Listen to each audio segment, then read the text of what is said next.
Yang lalu kita sudah membahas tentang beberapa macam najis. Najis ini penting diketahui agar ketika salat tidak sampai terbawa, agar di makanan tidak sampai masuk ke dalam makanan, karena makan najis hukumnya haram. Salat sambil membawa najis ini hukumnya juga batal. Yang lalu najis yang pertama adalah khamar, artinya cairan yang memabukkan, maka ini hukumnya najis.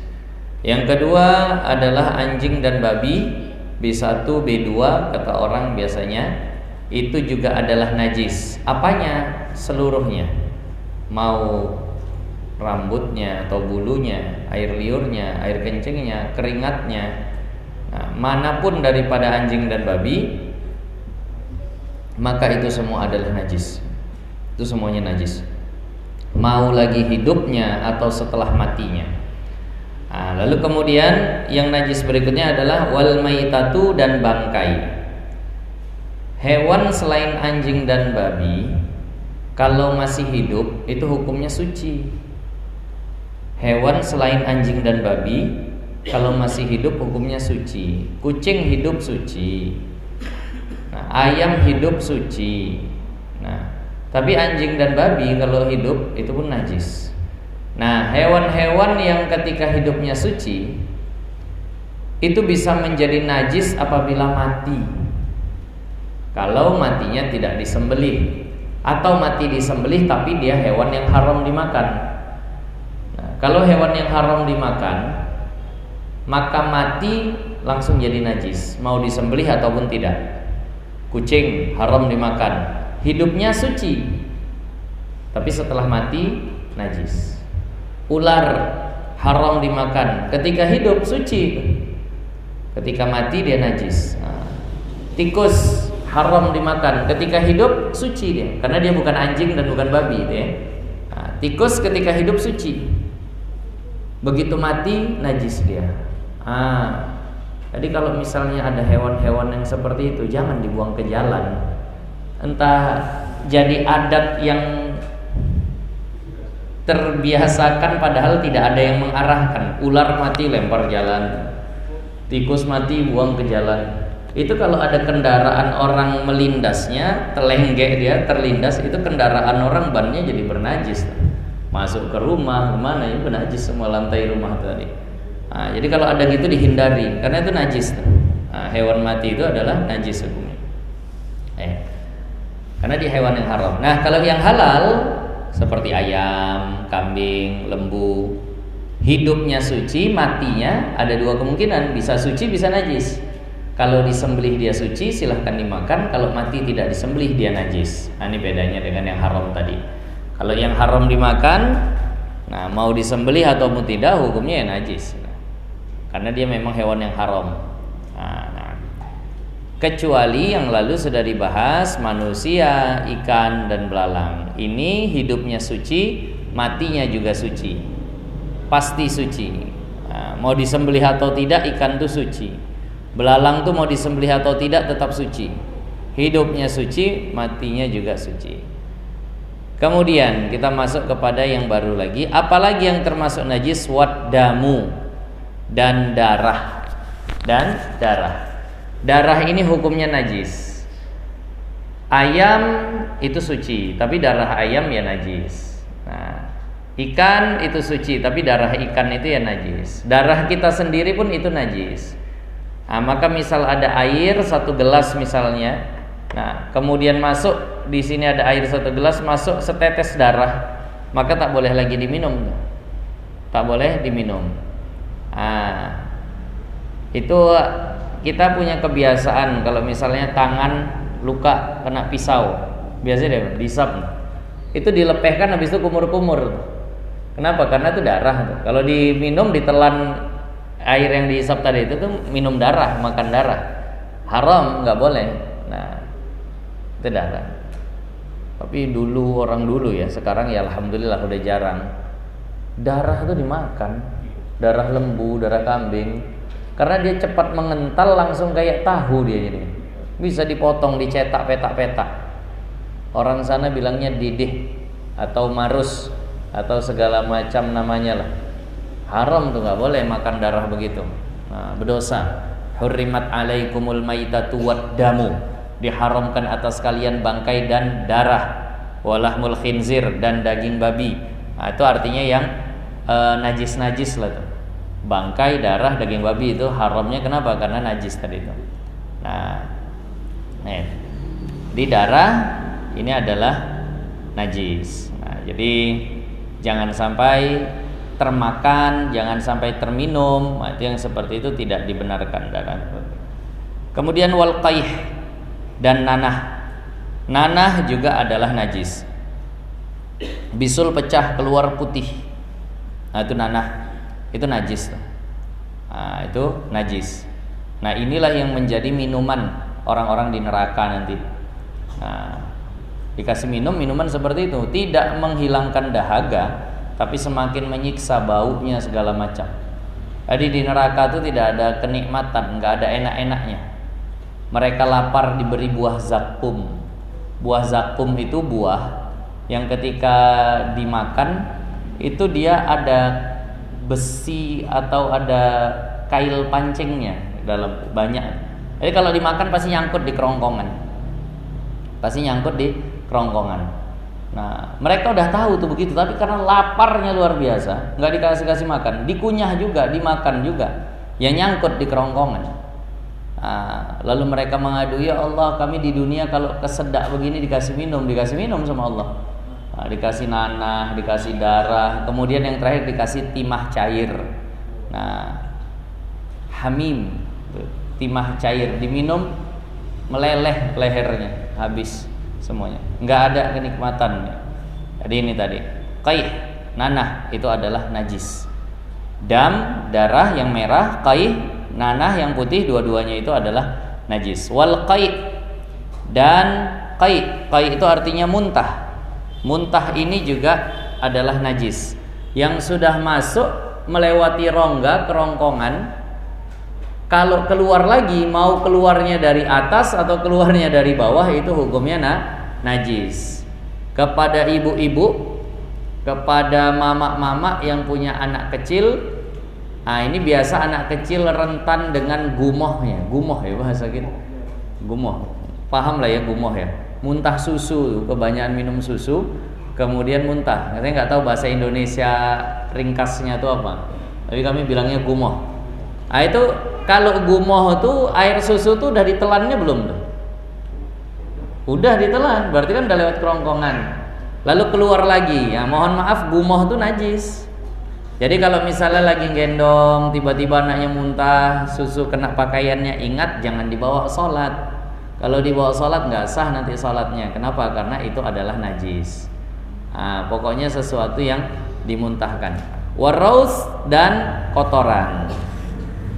Kotoran hewan, kotoran manusia, kotoran apapun lah. Nah, itu semuanya adalah najis. Nah, maka tadi yang saya katakan, kalau sesuatu sudah masuk lewat dari dada, lewat dari kerongkongan, lalu kemudian dia keluar lagi, maka itu hukumnya nanti adalah najis. Mau keluar laginya itu dari atas atau dari bawah. Tapi najis ini kalau seandainya sudah tercerna atau dia itu sifatnya tidak keras. Kalau dia sifatnya keras dan belum berubah dari bentuk asalnya, maka itu tidak najis. Ini maksud saya begini. Ada anak nelan guli, kelereng, ditelannya. Lalu habis itu buang hajat dia, keluar dalam bentuk kelereng itu juga lagi. Ini kelerengnya nggak najis, cuma bernajis, disiram, bersih lagi dia. Nah, tuh. Begitu juga misalnya ada anak nelan duit logam, udah lewat rongkongan, diusahakan akhirnya muntah lagi, keluarlah duit logam tadi itu. Nah itu kalau seandainya seperti itu duit logamnya bernajis. Kenapa? Bercampur dengan air yang ada di sini najis, tapi waktu keluar duit logamnya dibasuh suci lagi. Kenapa? Tidak berubah, tidak tercerna. Tapi kalau yang berubah, nah itu ya itu najis. Atau dia basah lah, lunak, lembek, lembab, tidak lagi keras, nah, maka itu najis. Maka nanti Kalau di dalam kitab-kitab akan dibahas, seandainya ada orang atau hewan memakan biji, lalu biji tadi dia muntahkan atau dia buang hajat, biji tadi itu, maka diperhatikan kalau biji tadi melunak jadi agak lembek, najis. Bukan bernajis tapi najis, nggak bisa dimanfaatkan. Atau biji tadi sudah berubah bentuk, atau biji tadi sudah pecah, maka itu semuanya najis. Tapi kalau biji tadi masih keras, belum berubah bentuk, maka biji ini bernajis. Inilah yang biasa dikonsumsi. Luwak white coffee, bukan pakai white ya. Luwak coffee. Kalau luwak white coffee itu merek, bukan kopi luwaknya. Kalau yang kopi luwak asli itu begitu. Musang itu dikasih makan, kemudian dimakan, ditelannya biji kopi tadi itu, waktu dia buang hajat masih bentuk bulat-bulat biji kopi. Nah, nanti dicek, dicuci bersih, dicek mana yang udah pecah, mana yang sudah lunak, tapi mana yang masih utuh. Nah, yang masih utuh itu suci, diminum boleh, tapi saya tak mau. Nah, itu masalah boleh saja. Tapi ya perasaan hati tak enak juga. Kenapa mesti lewat jalur itu dulu gitu? Nah, kopi yang normal-normal aja. Nah, yang anehnya udah begitu mahal pula. Di dunia ini memang yang aneh-aneh itu yang mahal. Nah, entah bermanfaat entah tidak, asal aneh mahal lah pokoknya. Nah, jadi kalau seandainya seperti ini hukumnya bukan najis. Kenapa? Karena masih keras tadi itu. Nah, jadi muntah, warraus, dan juga kotoran ini najis karena memang Rasulullah pernah ketika hendak istinja dibawakan oleh sahabat. Mungkin sahabat agak terburu-buru membawanya 3 buah batu, karena orang dulu biasa istinja dengan batu ya, boleh. Udah pernah kita bahas. Istinja dengan 3 buah batu, dikasih 3 buah batu. Ternyata yang 2 batu, yang satu lagi tai onta kering. Gak sadar sahabat mungkin, terbawa. Maka diambil sama Rasulullah yang 2, kemudian kata Rasulullah ada rikson, yang satu lagi ini najis. Dari situ diambil kesimpulan bahwa seluruh kotoran adalah najis. Tai ikan pun najis, makanya ibu-ibu kalau membersihkan ikan, tainya itu sampai bersih betul, siram. Nah, nggak ada lagi tainya barulah dimakan. Kalau masih ada tainya itu najis. Itu tadi. Ya. Tai gembung najis, Pak.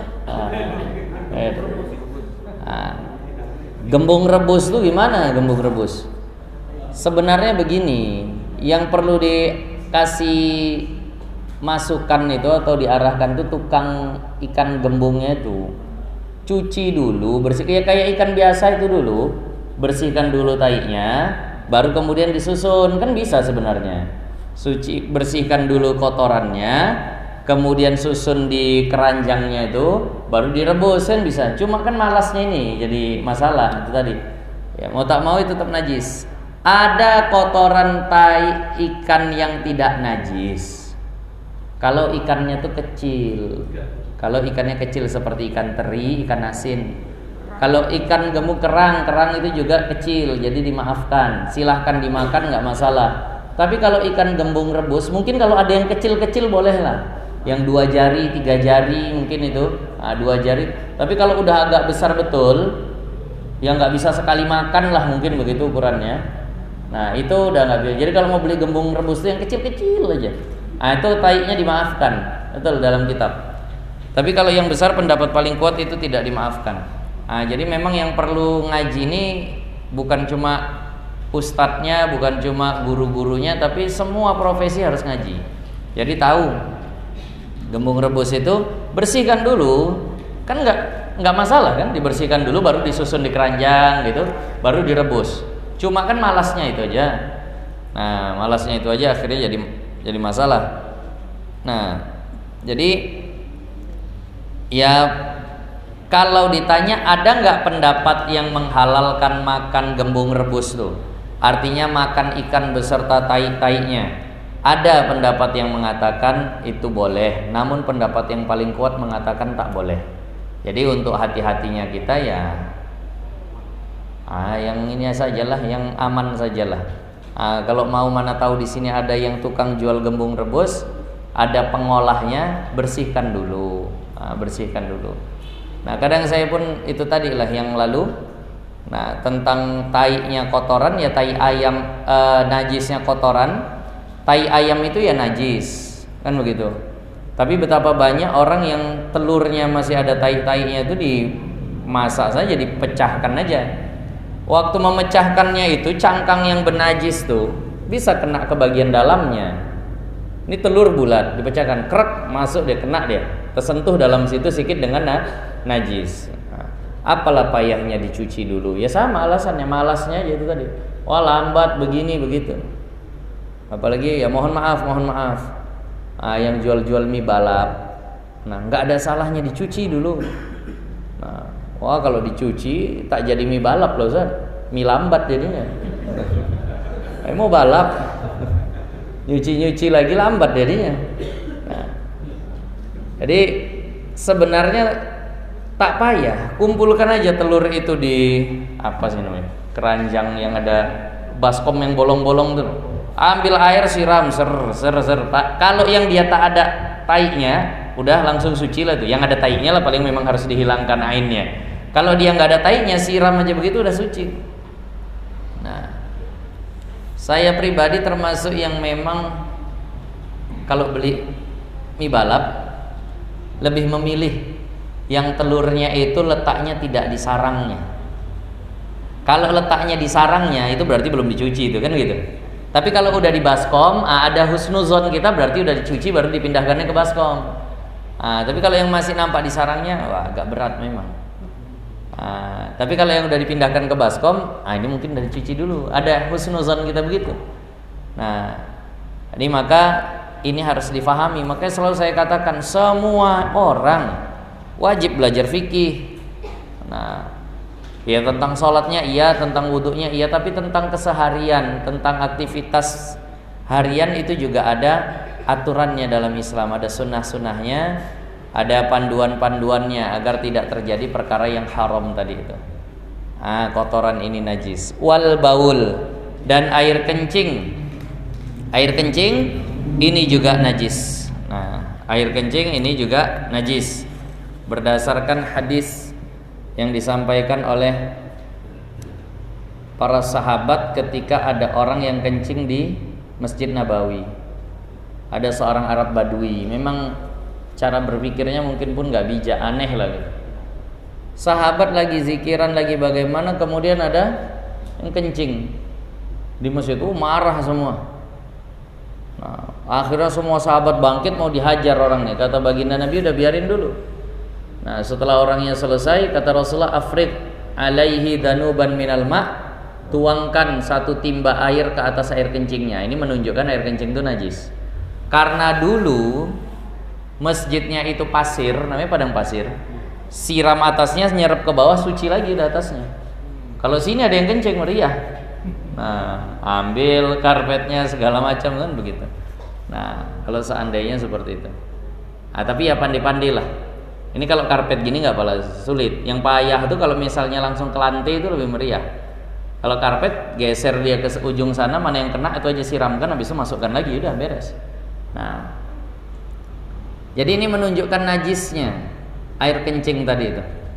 Nah, kenapa? Karena kata Rasulullah, tuang ke atasnya satu timba daripada air. Nah, entah apa maksud orang itu buang air kecil di masjid itu, ya Allah alam. Pernah ada satu kejadian juga, orang buang air kecil di masjid, tapi itu hasil tipuan orang. Dulu di zaman Rasulullah ada seorang sahabat namanya Nuaiman. Nuaiman ini orangnya jahil, iseng, suka bikin yang aneh-aneh lah begitu.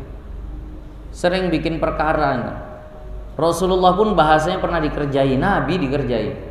Rasulullah lagi ngaji sama sahabat gini, tiba-tiba Nuaiman datang bawa makanan, dihidangi. Ya senang lah, namanya orang lagi kumpul-kumpul dikasih makanan. Oh ya makasih, jazakallah khairan. Dimakan habis, tukang makanannya datang.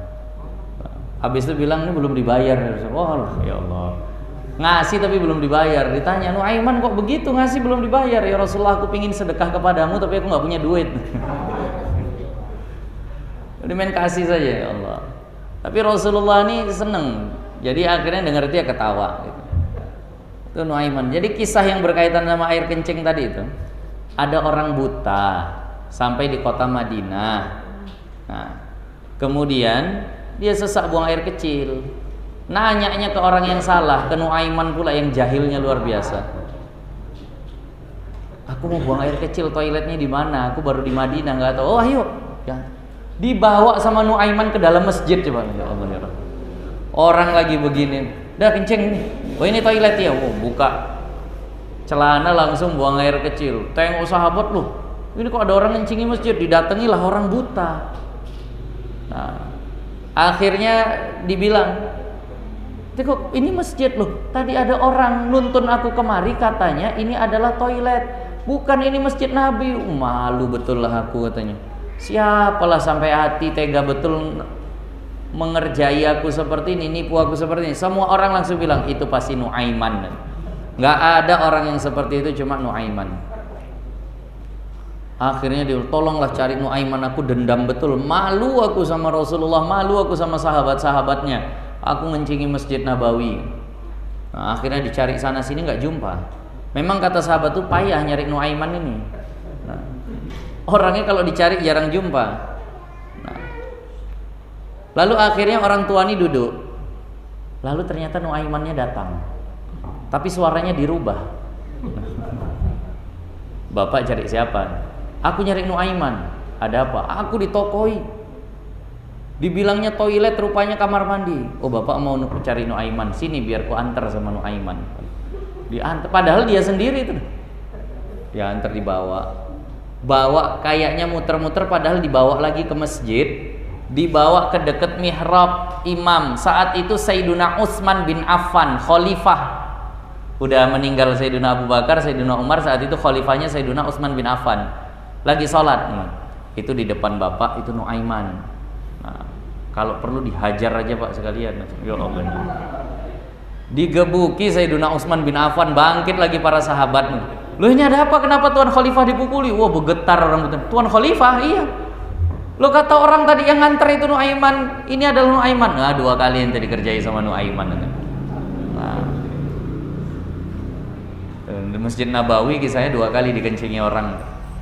Nah, itu kisah Nuaiman. Tapi yang dahsyatnya Rasulullah udah katakan Nuaiman ini adalah penghuni surga. Jadi kata para sahabat, sesungguhnya Nuaiman akan masuk surga dengan tertawa karena sering bikin Rasulullah ketawa. Tingkahnya itu ngundang senyum Rasulullah. Jadi dapat doa juga lah dari baginda Nabi. Nah, tapi jangan yang ini yang ditiru, masih banyak sahabat-sahabat yang lain. Ada Sayyiduna Abu Bakar, ada Sayyiduna Umar, ada Sayyiduna Utsman yang memang baik. Nah, tapi itu tadi ada orang-orang yang agak jahil. Nah, ada orang yang agak jahil seperti itu.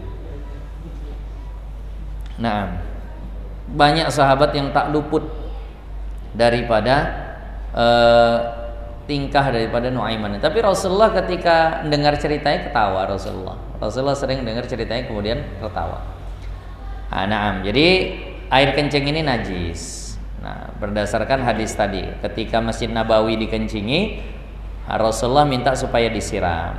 Nah, jadi maka bolak-balik selalu kita ingatkan, terutama kepada laki-laki. Kalau buang air kecil tuh hati-hati, jangan sampai terpercik ke celana, celananya dibawa sholat, nanti sholatnya tidak sah. Rasulullah yang katakan, tanazzahu minal baul, bersih-bersih dari air kencing. Fa inna amata adzabil qabri minhu, karena sesungguhnya sebagian besar adab kubur itu dikarenakan air kencing yang enggak bersih.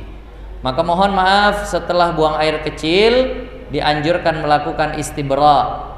Istibra artinya memastikan air kencing itu udah keluar semua, sehingga nanti kalau udah pakai celana nggak ada tetesan yang menyusul. Kadang-kadang kan begitu, udah selesai, udah pakai celana terasa gitu ada yang nyusul tetesannya. Memastikan habis sehingga tidak dikhawatirkan ada yang netes, itu namanya istibra. Caranya bagaimana? Mohon maaf ya kalau bahasanya agak kurang pas didengar, tapi ini untuk hukum.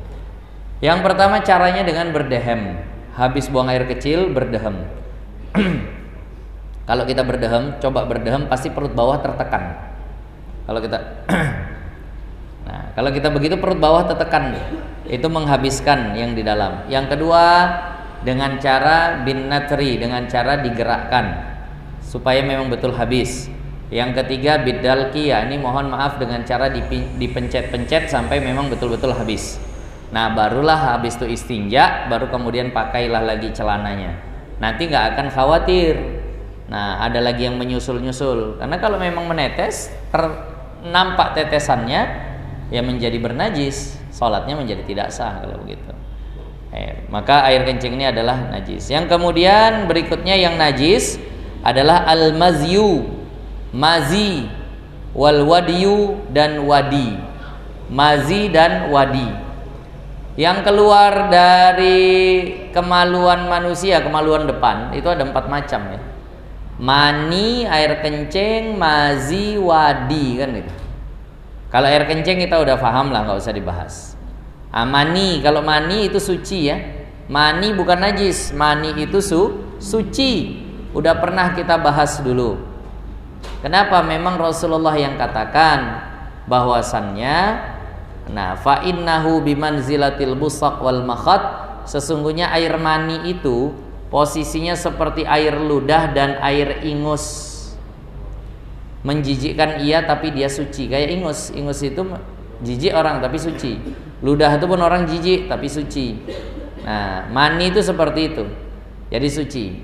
Nah, adapun mazi, nah mazi itu apa?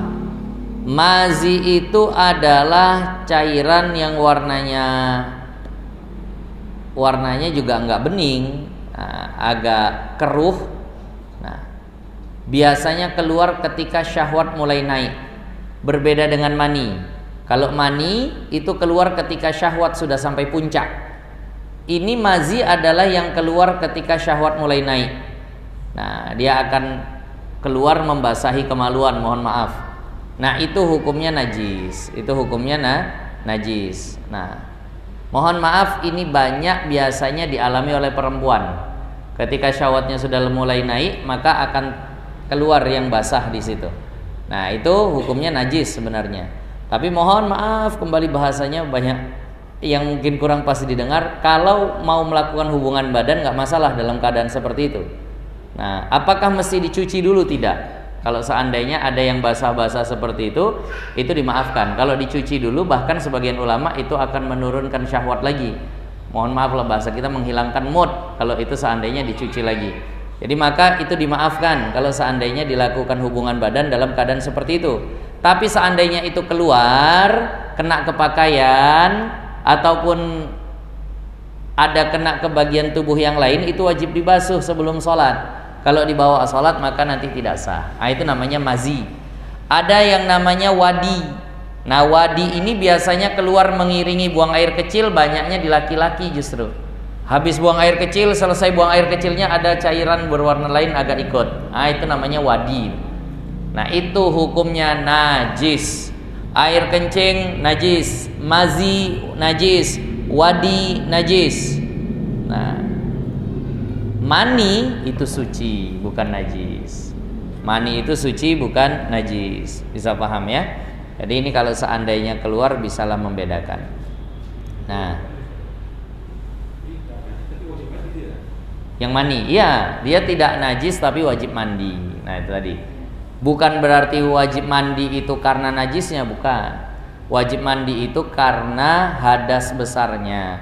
Sama lah kayak buang angin itu nggak ada najis, tapi ya tetap wajib wudu juga, kan begitu. Jadi mani ini dia bukan najis tapi dia wajib mandi. Mazi dan wadi kalau keluar tidak wajib mandi, cukup seperti air kencing, wajib istinja saja. Nah, kalau seandainya itu keluar tidak wajib mandi. Nah, kita lanjutkan. Jadi ini semua adalah najis. Jadi kita tahu apa yang keluar dari kemaluan kita, mana yang najis, mana yang bukan. Kemudian mana lagi yang najis? Yang berikutnya yang najis adalah, nah, wal ma'ul mutaghayyiru as-sa'ilu min famin naimi. Air yang keluar dari mulut orang yang tidur yang aromanya sudah sangat bau dan warnanya sudah berubah, iler, ences, apalah segala macam namanya. Kalau dia masih bening warnanya, itu bukan najis. Itu berarti masih berasal dari rongga mulut. Tapi kalau warnanya sudah keruh, mohon maaf di sebagian kitab bahkan agak kekuningan, dan baunya sudah, masya Allah, itu baunya busuk luar biasa. Kalau itu najis.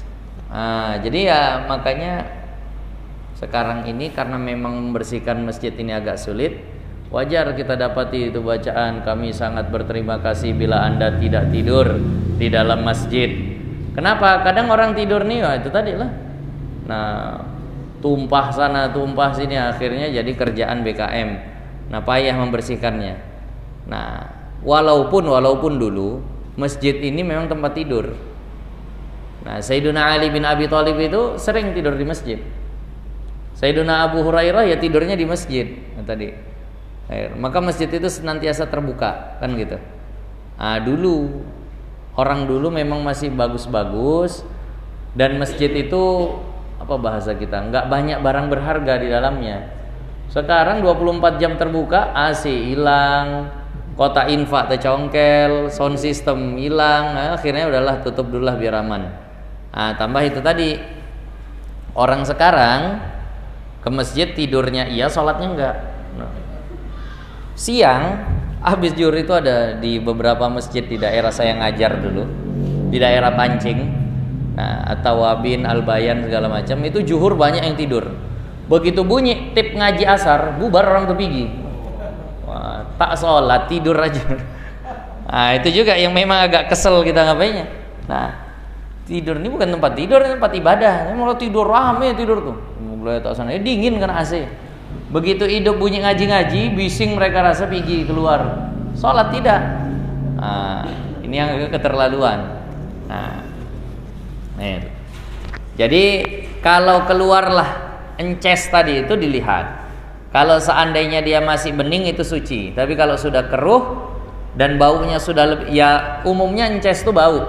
Tapi ini baunya udah lebih lagi luar biasa. Itulah yang najis. Hukumnya sama seperti muntah tadi, karena dia dari dalam tuh. Kalau yang sudah seperti itu dari dalam. Makanya sebenarnya kalau gosok gigi itu kalau bisa sampai keluar cairan yang warnanya agak beda dari kerongkongan. Dalam satu hadis dikatakan, idzastaka Rasulullah sallallahu alaihi wasallam yusma'u minhu aq. Kalau Rasulullah itu bersiwak akan terdengar suara seperti tadi tuh. Kayak suara mau memuntahkan sesuatu. Itu Rasulullah kalau seandainya bersiwak. Kenapa? Kalau kita praktekkan seperti itu, siwaknya baginda Nabi, ke gigi iya, ke gigi digosok, kemudian lidah digosok, langit-langit juga digosok. Nah itu kalau lidah dan langit-langit digosok, itu akan memancing untuk muntah. Walaupun nggak muntah, kalau dia udah ada dorongan begitu, ludahkan, itu biasa warna ludahnya agak berubah, dan itu solusi untuk mengurangi bau mulut, karena itulah yang baunya luar biasa. Jadi kalau bersiwak seperti itu, gosok gigi, gosok lidah, gosok langit-langit, kayak mau muntah gitu, keluarkan cairannya tadi itu. Biasanya warnanya agak beda. Itu yang biasanya baunya agak luar biasa. Jadi kalau itu banyak keluar, insya Allah bau mulut agak berkurang. Nah, bau mulut ini termasuk sesuatu yang diperhatikan dalam Islam. Nah, Islam sangat mewanti-wanti kalau bisa mulut seseorang itu senantiasa harum baunya. Kata Rasulullah sallallahu alaihi wasallam, "Inna afwahakum turuqun lil Qur'an." Sesungguhnya mulut kalian itu adalah jalannya Al-Qur'an. Kita baca Al-Qur'an pakai mulut kita. Fatibuha bisiwak, maka atibuha bisiwak, perbaikilah, baguskanlah dia dengan bersiwak. Nah, disuruh senantiasa, makanya dikit-dikit siwak. Mau masuk rumah bersiwak, mau sholat bersiwak, mau ketika wudhu bersiwak, mau tidur bersiwak, bangun tidur bersiwak, hadir ke majelis bersiwak, siwak terus. Nah, bahkan dikatakan raka'atani bisiwakin afdalu min sab'ina raka'atin bighairi siwak. 2 rakaat tapi kita sholatnya pakai gosok gigi, pakai siwak, itu pahalanya lebih tinggi daripada 70 rakaat tapi nggak pakai siwak. Jadi makanya bagus kalau yang kemana-mana bawa kayu siwak, mau sholat gosok sebentar. Kalaupun tidak, bawa sapu tangan atau bawa macam begini. Jadi ketika mau sholat, gosokkan aja, udah dianggap bersiwak tuh. Itulah jadi terhasil pahala yang 70 kali tadi itu. Nah, dahsyat, kita umur pendek, tapi maunya kan ibadah tuh hasilnya banyak. Rasulullah bersabda, a'maru ummati baina sittin wa sab'in. Umur umatku kata Rasulullah antara 60 sampai 70. Wa aqalluhum may yajuzu dzalika. Dan sedikit kali yang bisa lewat dari 70 tuh dikit betul. Ada yang sudah lewat sini 70? Belum. Dikit yang bisa lewat sampai 70 tuh. Kalau udah lewat tuh alhamdulillah. Banyak bonus tuh. Nah, karena usia kita pendek, nggak sebanding dengan usia nabi-nabi umat-umat terdahulu. Umat Nabi Musa bisa sampai 500 tahun, 600 tahun. Terus gimana kita nyainginya? Nyainginya adalah dengan ibadah yang dilipat-lipat gandakan tadi oleh Allah Subhanahu wa taala. Ada malam Lailatul Qadar yang lebih baik dari 1000 bulan atau lebih baik dari sekitar 83 tahun. Satu malam tuh dapat kita 83 tahun. Ada ibadah yang kalau dilaksanakan berjamaah 27 kali, pakai siwak 70 kali, tapi 27-nya berjamaah itu derajatnya per derajat lebih tinggi daripada 70-nya siwak. Itu kata ulama. Jadi bukan berarti siwak lebih baik daripada jamaah. Tapi ini membuktikan bahwa Allah pingin agar umat Nabi Muhammad bisa mengejar umat-umat terdahulu dengan banyaknya dilipat gandakan seperti itu. Banyak betul lipat gandakan. Puasa 1 hari Arafah menghapuskan setahun yang lalu, setahun yang akan datang, kan itu sehari, tapi seperti setahun. Maka oleh sebab itu kita manfaatkanlah yang seperti ini. Jangan disia-siakan.